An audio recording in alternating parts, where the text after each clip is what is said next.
Hi, everyone. Thank you for coming. Thank you, everyone, for tuning in online. So thank you, Cyril, for organizing this seminar series, great initiative. Thanks, Pete, for the introduction, and thanks, everyone, for coming. So yeah, thank you for the summary of like what I've been up to. You put out some numbers, but probably the one I'm the most proud of is the collaboration. And this is over 300 now. So yeah, I really value that. So yeah, the purpose of today is just to give you an overview of what is my research interest, but really like if you feel like we can collaborate, just come and talk to me and then I will be really happy to make this happen. So collaboration, this particular picture has been taken in Qatar 9 years ago, and that was kind of like a good example of like what I see as a very successful multidisciplinary research project when we assess the effect of playing tennis in the heat with different lenses, looking at thermal response, physical response, sleep quality, recovery markers, and so on. So really, I would like that at UWA, I can continue this sort of research to try to explore one particular problem and then give that different angle. So yeah, exploring the limit of human performance, especially using sport activities. So if I can get this working.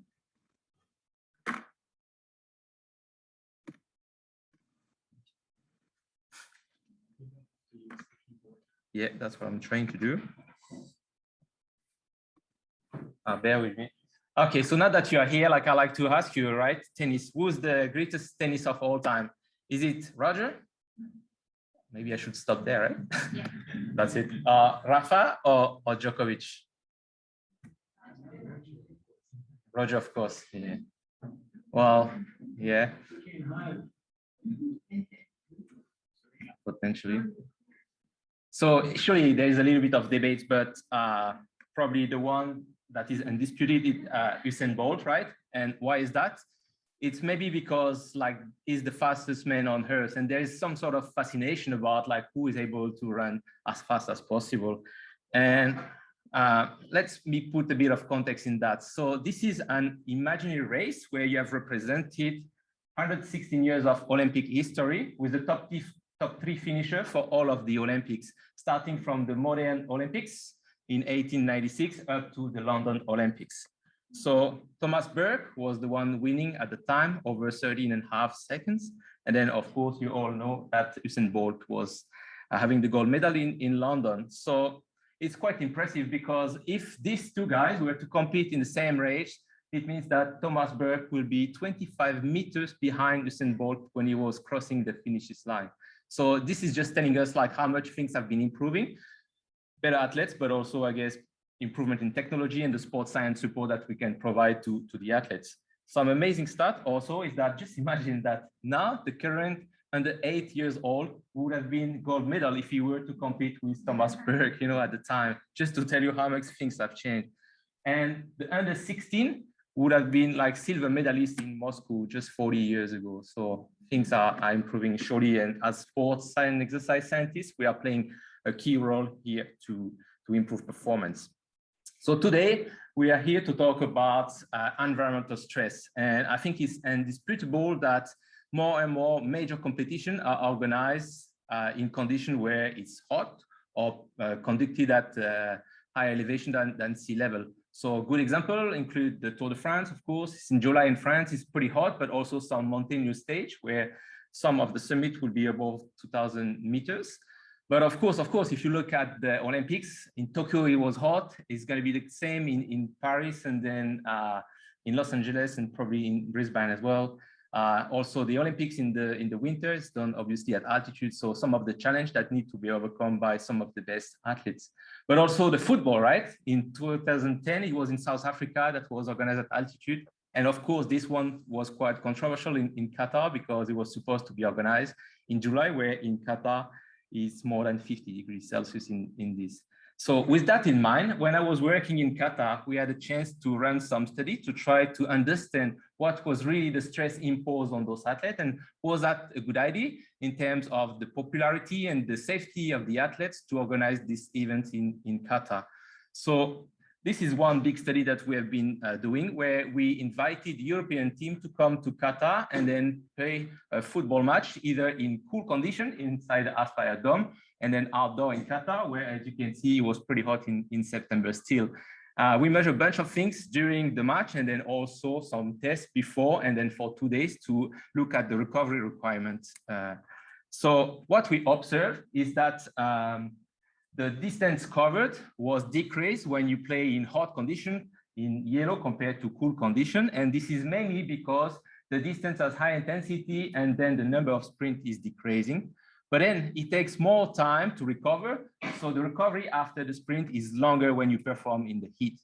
But the heat is not only detrimental, right? We also observe anecdotally that the fastest speed on the pitch was achieved when you compete in hot condition. So among the things that we measured the body temperature. You have here example of how we did that. We did that with ingestible pill in terms of measuring the rectal temperature, and then the muscle temperature was done immediately after the end of the game by putting some muscle probe inside the muscle, 3 centimeters, to understand what was the elevation in temperatures. You can see that it was about 1 degree higher in hot, in yellow, compared to cool condition in blue. But then we also observe the most important things to me is how we recover. And then I gave you one example here is repeated sprintability tests. So that's a test of human performance. Compared to baseline before the match, you can see that immediately after the game, they were slower on average to complete the repetition of maximal effort, that telling us that they are fatigued, right? But the interesting bit is that if you look at 24 hours, after playing the match in a hot condition in yellow, they already fully recover, whereas the full recovery only occurs after 48 hours in cool condition. So it was really interesting, and I think this is one of the lessons that we learned. We are thinking that, oh, when you're playing the heat, it's going to be extra load, and then you will take longer to recover. But actually, we just observed the opposite. And then we observed the same thing for markers of muscle damage, also resynthesis of muscle glycogen was also not any different between the two conditions. Then with this in mind, because the Australian Open is played in hot conditions, so we are also doing similar experiment for tennis player, where we ask them to play for 2 hours in cool condition in blue and in yellow condition in hot. And you can see here the trends for the first hour, small break, and then another hour of playing tennis in the heat, where you can see quite clearly that elevation in core temperature, even so it's reaching hyperthermic level even in cool condition, but in hot condition, you can see clearly that they reach level that we would consider as quite of critical threshold of core temperature, right? And the interesting bit was really that the game structure was actually changed between the two games. When we look at the duration of the point, it was not any different, but the recovery between the points was extended by about 10 seconds in hot condition. So it means that they are able to preserve the quality of the game, but it's just that they need to modify the structure. And because in tennis, you can self-regulate to some extent, they took almost up to 30 seconds compared to 20 seconds in cool condition to recover. And again, when we measure different index of physiological disturbance or performance that is displayed here, you can see that there was an acute effect of fatigue when you play tennis in the heat, but then it was not any different between the two environments and the full recovery after 48 hours. So I guess the point I'm trying to make here is that behavioral thermoregulation is very important in those activities where you can self-regulate. Of course, when we are active, metabolic heat production will increase the core temperature, and even more so when we play in hot condition. But then this is also interpreted by the body as being discomfortable, right? When it's hot, we don't like that. So that in order to limit the buildup of the heat in the body, we employ some strategy to slow down. And some of them will be to extend the recovery, or as you can see in the football, to just perform less low intensity so that you are still able to surge to perform the most important action in the game. So really something is important. And I think this has also informed the work that was performed by our colleague Olivier for the Australian Open, where he showed, like with this rating system from 0 star to 5 star, that yes, the first one will be well hydrated to take some cooling strategy, but also we can also modify the structure of play. In tennis, it means that we might extend the recovery after the third set by 10 minutes so that the core temperature might drop, and then we feel better, and then we preserve the integrity of the game. I think we also need to perform some study in the lab, obviously, to understand more about the mechanism. And of course, when you perform an exercise in deprived oxygen condition or when the temperature is higher, that's a big challenge to the homeostasis to maintain the effectiveness to different regulatory systems, the cardiovascular, the respiratory system, the brain, but also the muscle. And this will raise the relative exercise intensity so that hypoxia on the left is impairing the oxygen carrying capacity. And then in the heat, this is attainment of elevated temperature that might impair the performance. Something important to realize is that, and then if you just jump in the hypoxic chamber, you will figure this out straight away, is that hypoxia is an immediate stress to the body, right? There are some chain of reactions so that you can better cope with this stress. Whereas heat is going to impact the performance, it's going to decrease the VO2 max, but only once core temperature has reached a certain threshold. So this is not immediate, it takes more time so that the heat can manifest its effect. So we had this question, okay, why don't we compare this to stressor directly, right? Like, because there are some debates in the literature saying like, oh no, like heat is more stressful or hypoxia is more stressful, right?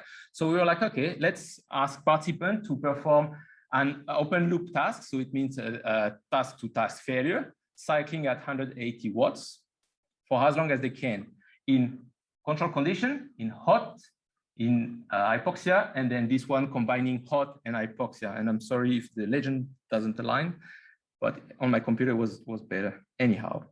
So the hot temperature was 35, the altitude was 2,500, and then obviously the black one would be when we combine the two.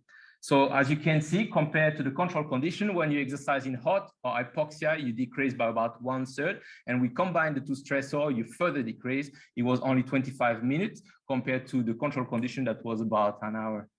So what was very interesting is that despite the fact that exercise performance was differently affected by the environmental stressor, yet all the measure of physical function, and this is neuromuscular function, for example, were similar, right? We stopped exercising at a similar decrease in force production capacity that is represented, if you like, in the red part here. So it decreased by about 10%, and this no matter was the duration of exercise. If you exercise 25 minutes or 1 hour, it was the same decrease. But the real world is different from the lab, right? So it's important that we also understand what's happening in the field. And something that is very important for team sport is the repeated sprint ability. That's a crucial fitness component and something that was well researched here at the UWA with the work of Brian Dawson, obviously.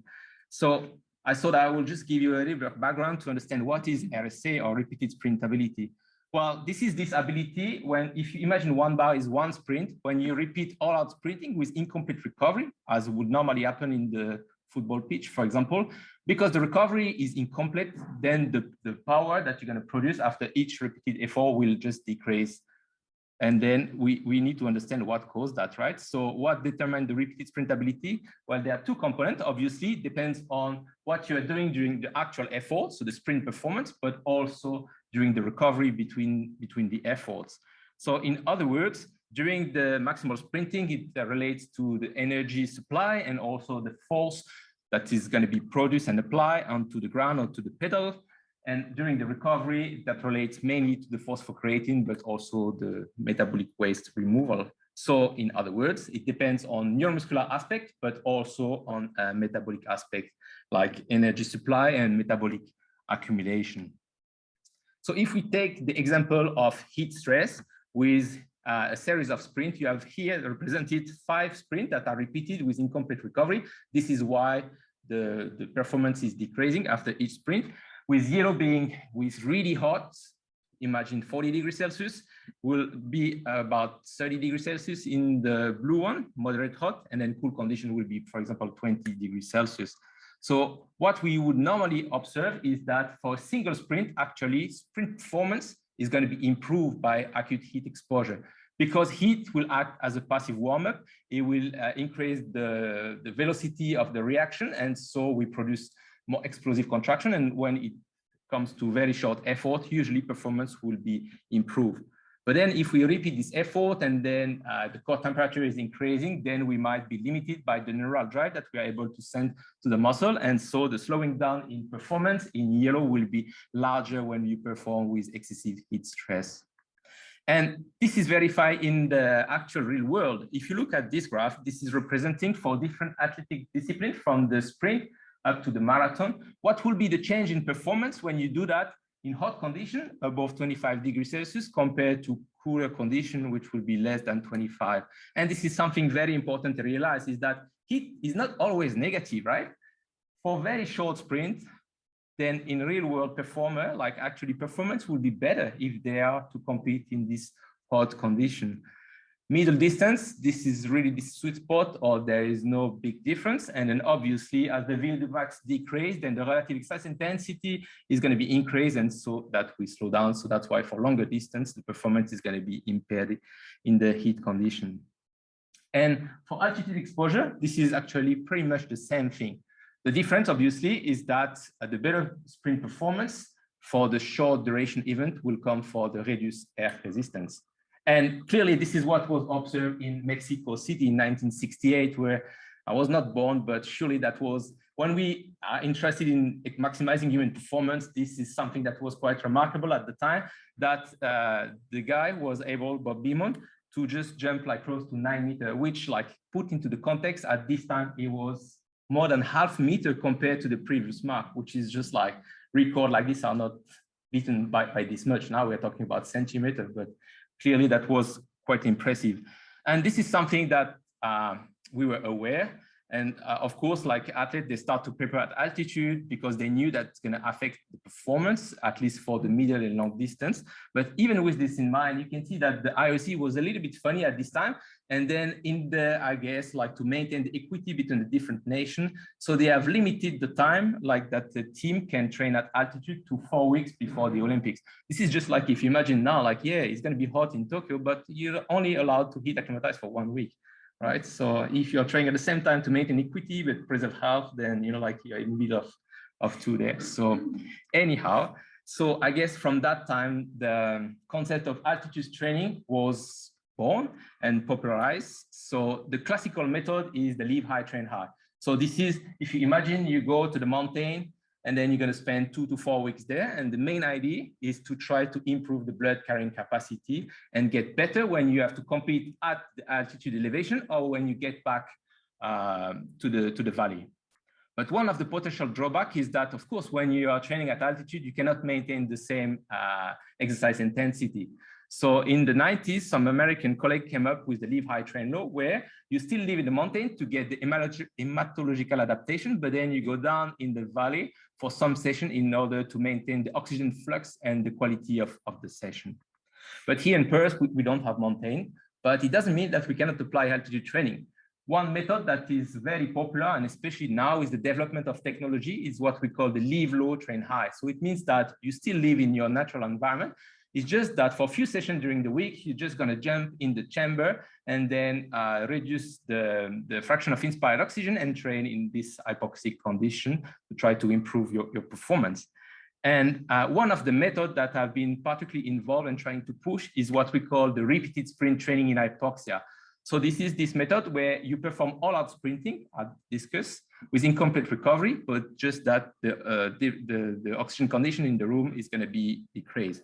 So you have here one illustration of one professional rugby team, actually the best one at the time in 2015, that after only 2 years of evidence from the research, already started to use this training methodology. So that's a good example where the gap between the research and the application is quite short, right?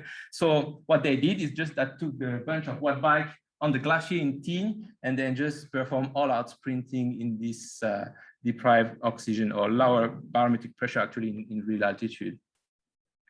So here's the first study that drive that training camp. So that's a study coming from Switzerland, from Professor Grégoire Millet's group in Lausanne, and they've been recruited 50 participants, so pretty solid study, training study. One control group that did no additional sprint, continued their training, and then 2 experimental groups that train either in normoxia, in yellow, or hypoxia in blue. The training was for 4 weeks, 2 sessions a week, and one session looked something like this, 15 sprints organized by set of sprints. So 10 seconds on, 20 seconds off, and 5-minute recovery. I don't have time today to explain all what they've been doing, but today I'm going to talk about one of the performance tests, that is the repeated sprint tests up to task failure. So on the top, you have the group that train in normoxia, at the bottom, the group that train in hypoxia. So these are the sprint performance data before the actual training protocol. As you can see, the two groups, they are pretty well matched. Compared to the first sprint, one, they dropped the performance by 30%. They just stopped the test. This is what they call the task failure. So what happened after the training, right? After 8 sessions for 4 weeks? Well, you can see that on the group that trained in normoxia, on average, the power was increased by 6 to 7%, but they are not able to perform more sprints. So it means that after sprint 9, they drop by 30% and they stop the test, which is already a good outcome, right? If you're a coach, like if you improve performance by 7%, well, I would buy that, surely. And what happened to the group that trained in normoxia? Well, it's pretty impressive, right? You can see that, yes, they also improve the performance by 6-7%, but they're able to reach task failure after this time 13 sprints, right, compared to 9 before. So this is really like this study, I guess, that drive a lot of interest around on this methodology. But what we don't really know today is the driving mechanism. And this is where I'm throwing a call here. Like if some of you from the physio department are interested in helping us to get some answer about why we are able to postpone the fatigue, these are some of the research that I will be interested in conducting. So yeah, this methodology is popular, as you can see on this map, at different places around the globe, using different athletes, team sport, rugby player there, here with the work of Paul Goods, also the female double pulling and ski, or in Japan, you can see that has spread. And just in 2017, so 3 years after the first study, you can see 12 studies from 6 different groups that show a clear benefit of doing this sort of training in hypoxia compared to normoxia. Now we have more than 30 studies, so pretty impressive, but it's mainly performance oriented and we don't really know about the mechanisms. So again, I think some work needs to be done here. Just to give you an example of applying this, so this is a facility available at the French Open in Roland Garros, where like when they saw the result of the repeated sprint training in hypoxia, they are quite interested to apply that for the tennis player. So they built this facility where you can play tennis, actually, I mean, simulate tennis, sorry, in this, and yeah, use specific movement and get better. So a lot of tennis players are now using that also in France. So we need to refine the best practice. So one of the questions to refine best practice will be, okay, what is the altitude to be used, you know? So with that in mind, we perform this sort of study where we just add different severity of hypoxia, so normoxia, moderate or more severe hypoxia, with repetition of all-out effort. And we observe that this is not linear, but this is only when you use more severe hypoxia in yellow compared to moderate or sea level in blue, that the performance is going to be decreased. The beauty also is that you can, when you use a running modality, to track the running mechanics and get an index of the mechanical constraint, which is also important when you want to prescribe training. This is some of the treadmill that we've been using. That's unique treadmill, only 2 in the world, where you can sprint on the treadmill while you are breathing less oxygen through this mask. And this is piece of equipment that we are looking to buy here to also be able to run this sort of studies. And then with this treadmill, we can measure the ground reaction force. So why this study was interesting? Because we're also able to quantify the fatigue. And how we quantify the fatigue, this is by using some electrical nerve stimulation, for example, on the femoral nerve, and then quantify the force that's going to be produced by the muscle. So if from before the exercise, the force produced is going to be decreased, that's a clear sign that the muscle contractility, the force production capacity intrinsic of the muscle in resting conditions, so when there is no command from the brain, is going to be decreased. So as you can see, no matter what the condition you perform the sprint, there was clearly a peripheral fatigue, and this is a big limitation of all-out repeated effort. But what we observe is that when you increase hypoxia severity, the peripheral fatigue development is actually larger compared to condition where the hypoxia severity is less. And that's very interesting. So it means that we create more muscle disturbance, so presumably stronger training stimulus. Even so, the performance impairment will be more in more severe hypoxia. So yeah, we produce less external work, but even so, we produce also more like disturbance to the muscle. So it's kind of like a chicken-egg relationship. So keeping that in mind, we're trying to do some work to really maximize the training stimulus, but at the same time maintain the training quality. And how we did that, we try really like interesting stuff with teams that believe that they can get better by using that stimulus. So with the French rugby, those girls, they got the silver medal at the last Olympics. So, and they're really asking for new training modalities. So we have been testing things like repeating all out effort at 5,000 meters. So it's only 11% of oxygen. So that's quite stressful, but we are careful that we preserve the training quality by asking them to come outside the chamber and then perform the between set recovery in normal condition, so that we can really stress the system during the actual effort, but then allow them to recover between the efforts so that the training quality could be maintained. So this is a video of how we did that. So again, all out effort, there is no cheating for sure. You don't need to think like how you can pace that. It's just like full on for a few seconds and you recover for 25. And then, yeah, when you've been doing like 4 to 5 sprint, which we call one set of sprint, then you come outside the chamber for 3 to 4 minutes to recover, refresh, and then jump back in the chamber. Immediately, the saturation is going to drop within 30 seconds. At this altitude, we will be close to 70%. And then go again for that. So this is how they have been using that just before going for the competition in Dubai. So yes, team sport, they need to be quick, but they need also to do that for a long period of time, right? Like in football, 90 minutes and so on. So yes, I've been talking about some of altitude training methods that will improve the local tolerance for the muscle. But of course, we also need to improve the aerobic capacity, the blood carrying capacity. So we also may want to use more classical training methods, those where we spend significant amount of time. When I say significant, will be several days to several weeks at altitude or severe or simulated altitude, so that we can also increase the hemoglobin mass, for instance. So this is a paradigm that we wanted to test that we call the live high, train low and high. So how we did that, we invited the large team of team sport to Qatar, and then we divided in 3 groups. So the training camp was for 2 weeks, and we tested them before, immediately after, and then 3 weeks after. So here you have the 3 training groups. The first one will be, if you like, the control group, and then we had 2 experimental groups. So in Qatar, lucky enough, we had 25 dormitories. So a lot to accommodate athletes to sleep at altitude.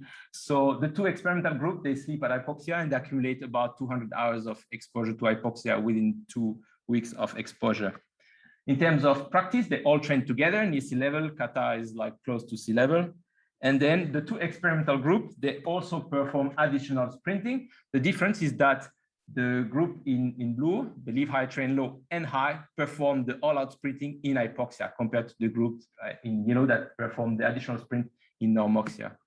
How this was performed? Well, you can see this crazy piece of equipment. And then if you have the close look, this looks something like this.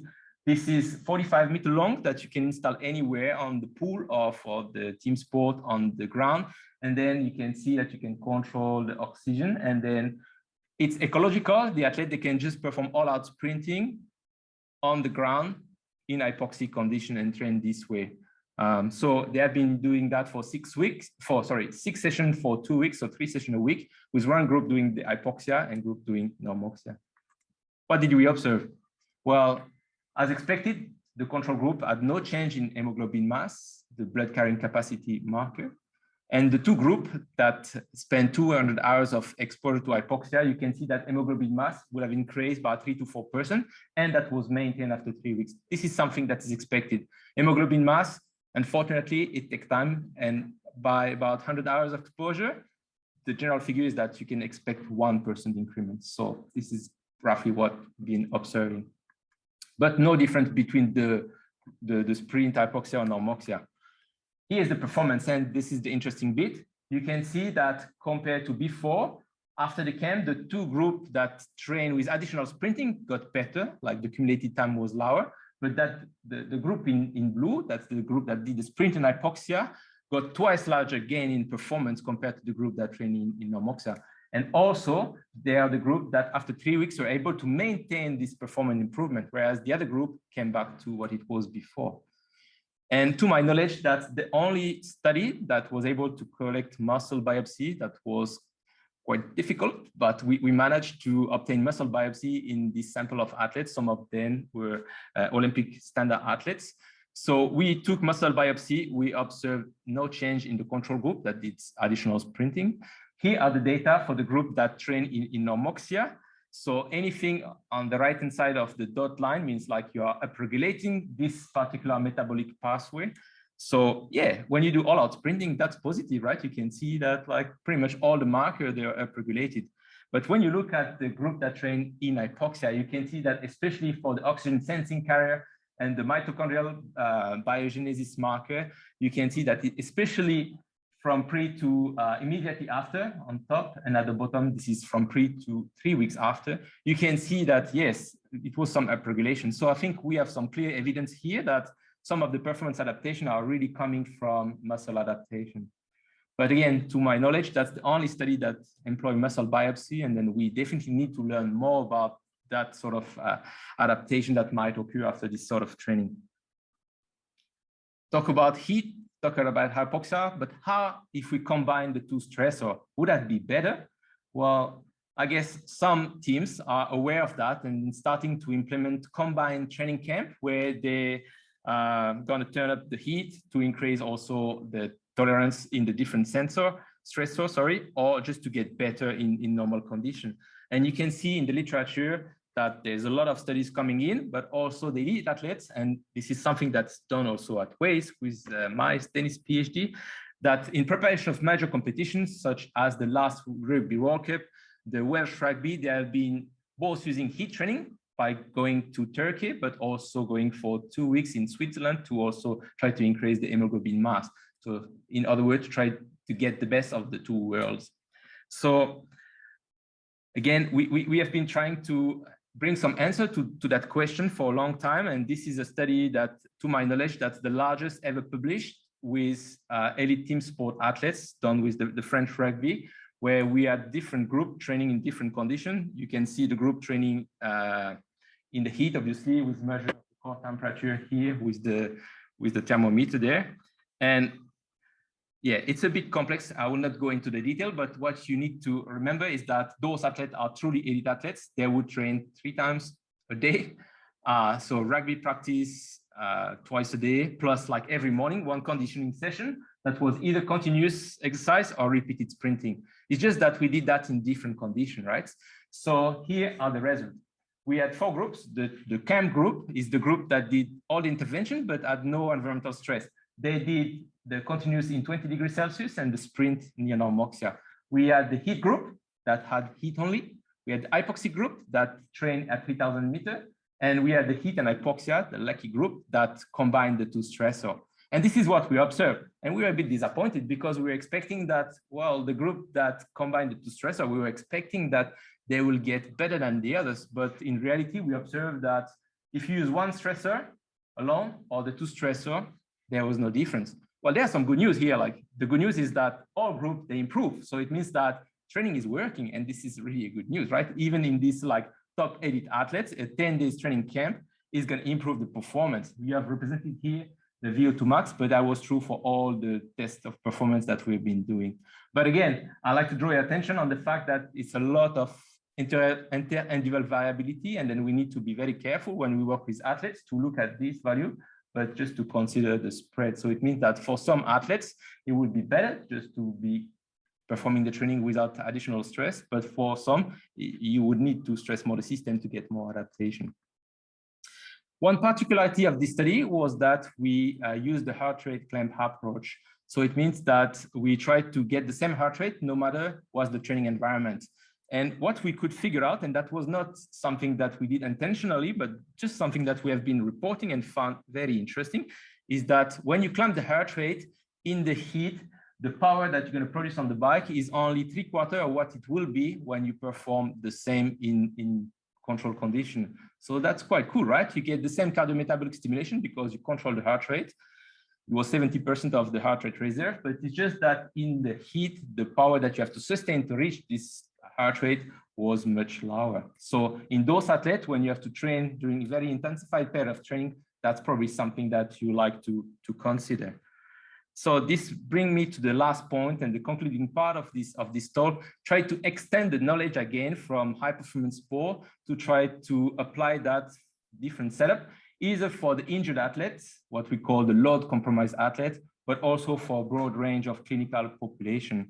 So of course, it's a long journey when you get injured for the rehabilitation before you can get back to the pitch. And you can see all the tools that you can employ to try to minimize the loading and have a progressive loading up to the point where you can fully load the lower limb system and all the training adaptation. I'm not sure if you're familiar with this tool. This is AlterG system. So basically, this is a system that with some pressure will allow you to unload your lower limbs. So compared to having the full body weight, you can unload up to 50%. So you only have to support up to like half of your body weight, which when you're in the rehab phase could be something quite successful. And what is measured in this is the vertical force. How we measure that? Very simple. With some insole now, we can measure what will be the vertical force. The data, they are represented in how many times your body weight. So usually when you are walking, it's about one time your body weight. And of course, when you start to run faster, then it can be like up to 2 times your body weight. In top sprinter, like will be like almost 4 or 5 times the body weight, right? They can apply, but this is what they have been observing. But what is very important is that when you unload the body, you can see that the vertical force is going to be decreased by about 20%.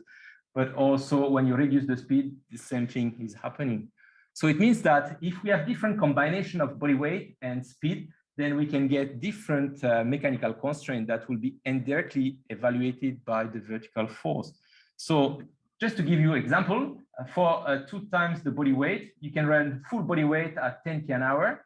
It will be the same mechanical constraint roughly than if you run faster, 14 km an hour, but only 70% of your body weight. So this is the beauty of this kind of tools, but this is very expensive. So what can we do? Can we perhaps use environmental stress to create the same benefits, right? To unload the body weight, but still get the cardiometabolic benefits of exercise and not lose fitness, for example. So this is work that is ongoing, and then that is something I'm really interested in. So if we take the same example of this runner at 14 km an hour and near sea level, well, if he's recovering from an injury, he might not be able to sustain, like this speed because it's going to be too stressful for the lower limbs.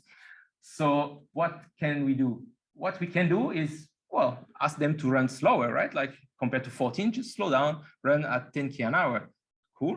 But what you don't want is to have a corresponding decrease also in the metabolic stimulation, right?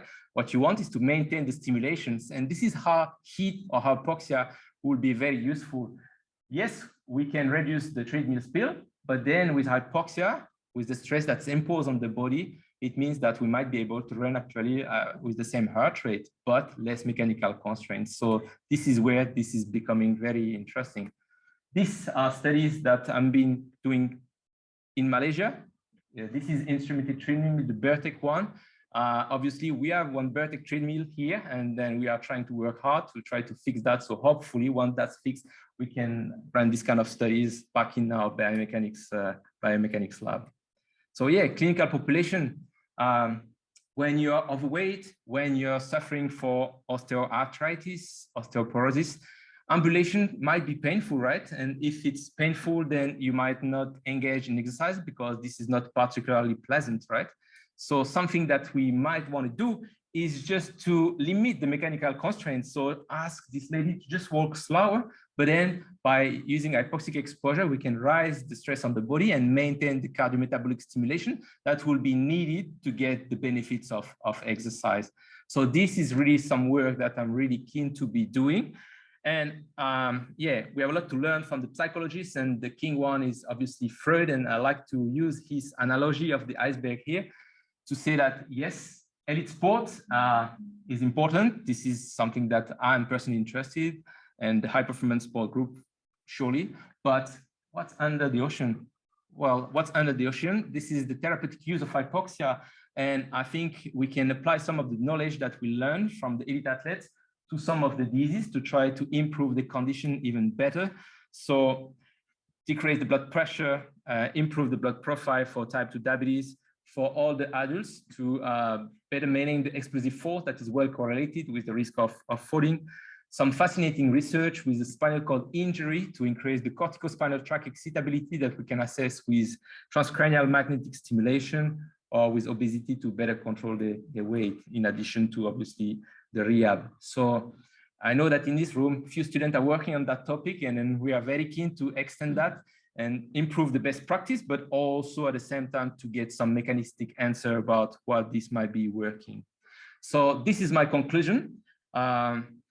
I think we are at this time in point where we have two options. The classical one, and this is the one that we have been using for years, is that, yes, we perform the same exercise, but by using an additional stressor, so think about the heat, for example, then the exercise response is going to be more stressful, so the core temperature elevation will be higher, and so on. And if you repeat that training stimulus, then eventually in time you can get better.